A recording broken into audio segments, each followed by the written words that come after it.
The Leaning Tower of Pisa has spent centuries falling. Slowly, a little every year. The world watched, waiting for the day it would collapse. But this isn't just the story of a crooked tower. It's the story of a mistake that became legend. A city that wanted to touch the sky, but instead discovered the hard way that the sky wasn't the problem. It was the earth. Today the tower stands elegant and white, but that shape wasn't planned. It wasn't born this way, it became this way. In the beginning, Pisa was a power, a port city filled with wealth, merchants, and pride. In the Middle Ages, Italian cities didn't compete only with coins and weapons. They competed with stones, churches, squares, and towers. A building wasn't just a structure, it was a message, a challenge posed to time. So Pisa decided to add a new element to the square, a tall bell tower, visible from afar, not just for beauty, but to dominate the space. It was meant to be a symbol of Pisa's power and pride. But before this square became the perfect place we know today, it was different. It wasn't a tidy garden, it was alive with construction. The cathedral stood, powerful, luminous. The baptistry was still growing. There were scaffolds, stone blocks, and men working, not in peace, but in the chaos of building. In the middle of this, Pisa decided to raise its tower, not just for beauty, but for identity. In 1173, they laid the first stone. The tower was meant to be a bell tower, a voice for the city. But the earth beneath was soft, unstable. When you build a giant on such a foundation, nature doesn't ask for permission, it just reacts. The troubling thing is that the tower didn't wait until it was finished to start leaning. It began almost immediately. As the walls rose, someone noticed a strange line. One side seemed lower than the other. At first, it was dismissed. Maybe it was just the light or an illusion, but it didn't pass. The tower leaned, and with it, the city's dream began to shift.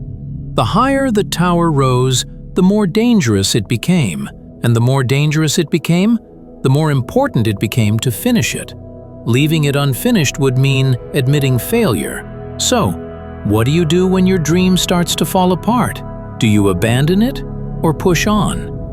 Pisa chose to continue, with fear, with doubts, with attempts to correct the leaning. The tower became a construction project that spanned generations. Builders came, laid stones, but they knew they wouldn't see it finished. Their names wouldn't be engraved on the final structure. Meanwhile, life went on. Wars, politics, pauses in construction. Every delay was a risk. Pauses allowed the ground to settle, and with each pause, the lean grew. But those pauses might have also been the tower's salvation.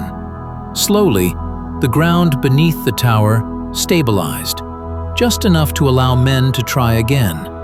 In 1272, work resumed. But they couldn't ignore the tilt anymore. They had to live with it. And so, they did something extraordinary. They tried to correct the lean as they built. They compensated for the tilt with architecture.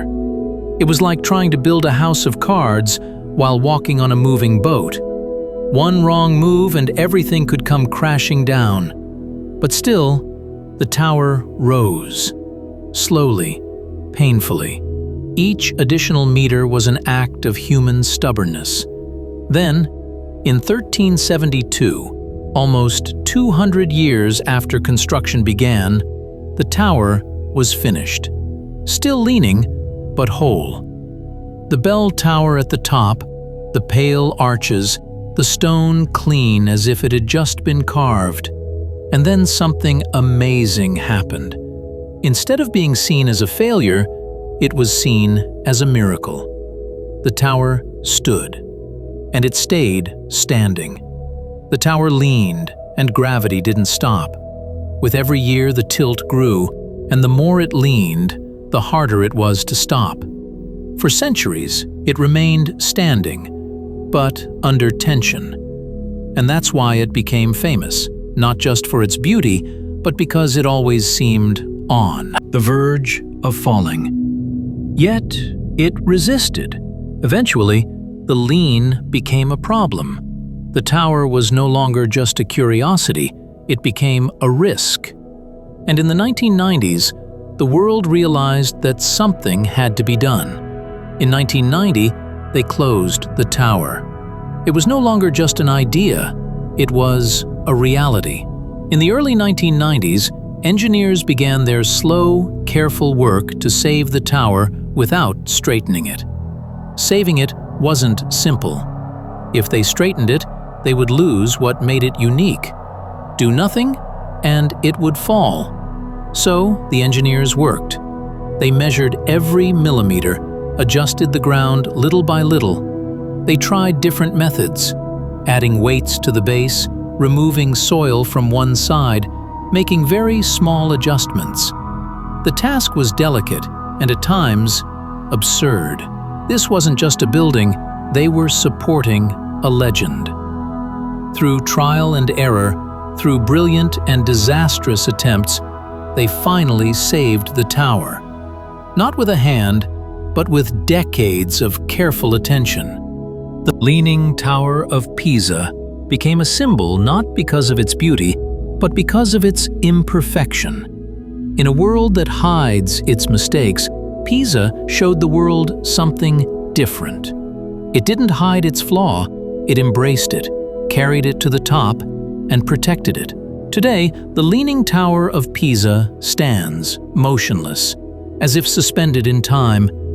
It seems to tell us something simple. You don't have to be perfect to become eternal. You just have to keep standing, even when everything around you pushes you to fall. Today, the Leaning Tower of Pisa stands, motionless, as if suspended in time. It seems to tell us something simple. You don't have to be perfect to become eternal. You just have to keep standing, even when everything around you pushes you to fall. In a world that demands perfection, the Leaning Tower of Pisa teaches us that even our flaws can make us unique, even legendary. It isn't just about being straight, it's about enduring, about continuing despite the odds, about staying true to what you are, even when the world tells you otherwise. Sometimes the most extraordinary things are born from imperfection. So, what will your story be? Will you stand, no matter how tilted the foundation?